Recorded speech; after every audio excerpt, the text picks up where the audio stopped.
আজকের ভিডিওতে আপনাদেরকে দেখাবো শুকরকে ফিড যে আমরা খাওয়াই তো কত সস্তা খাওয়ানো যায়।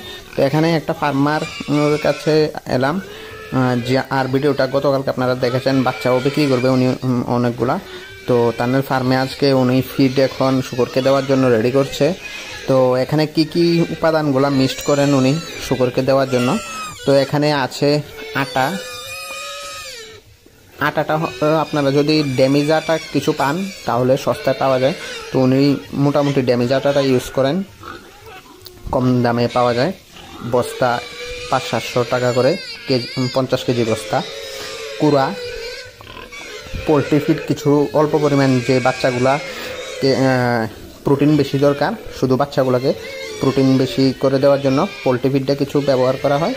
তারপরে পিগ ফিডও থাকে, পিগ ফিডও কিছু পরিমাণ থাকে। আর সঙ্গে বিভিন্ন কেমিক্যাল, যেগুলা মিনারেল মিক্সচার, তারপরে লিভার টনিক, এই সমস্ত ইউজ করে। তো দেখতে পাচ্ছেন আপনারা আপনাদের সামনে যে ট্যাঙ্কিটা, এই ট্যাঙ্কিটার মধ্যে সমস্ত শুকরগুলোর জন্য একসঙ্গে খানা একসঙ্গে তৈরি করে নেওয়া হচ্ছে। তারপর এখান থেকে সবগুলা শুকরকে আস্তে আস্তে দিয়ে দেওয়া হবে। তো প্রত্যেকটা রুমে মোটামুটি শুকর আছে।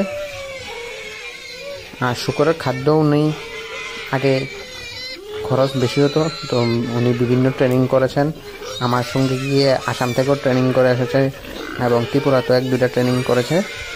তো তারপর থেকে মোটামুটি পিগ ফিডটা কিছুটা দাম কমিয়ে এনেছেন উনি। তো পিগ ফিড যত কম খরচে, এবং শুধু খরচ কম হলে হবে না, খরচ কম করার সঙ্গে সঙ্গে এটার গুণগত মানও ভালো থাকতে হবে। তো সেটার দিকে তো অবশ্যই লক্ষ্য রাখবেন আপনারা সবাই, যারা যারা পিগ ফিড খাওয়ান। পিগ ফিডের প্রোটিন, ভিটামিন এবং ফ্যাট সব ঠিক থাকতে হবে, তাহলে গ্রোথ ভালো হবে। তো ওনার শুকরগুলা দেখতে পাচ্ছেন যে সামনের শুকরগুলা কীরকম, খুবই বলিষ্ঠ। তো খাওয়ার পরিমাণটা খুব ঠিকই আছে।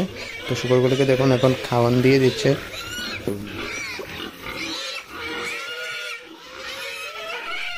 আর তার মধ্যে আপনারা যদি কেউ বাচ্চা কিনতে চান ওনার কাছ থেকে, তাহলে ভিডিওর মধ্যে মোবাইল নাম্বারটা দেওয়া থাকবে, স্ক্রিনে দেখতে পারবেন। তো ওই নাম্বারটা আপনারা যোগাযোগ করে ওনার থেকে বাচ্চা নিতে পারেন। তো এখনও বাচ্চা অ্যাভেলেবেল আছে, যারা যারা বাচ্চা নিতে চান তাহলে অবশ্যই মোবাইল নাম্বারটা যোগাযোগ করে বাচ্চা নিতে পারেন।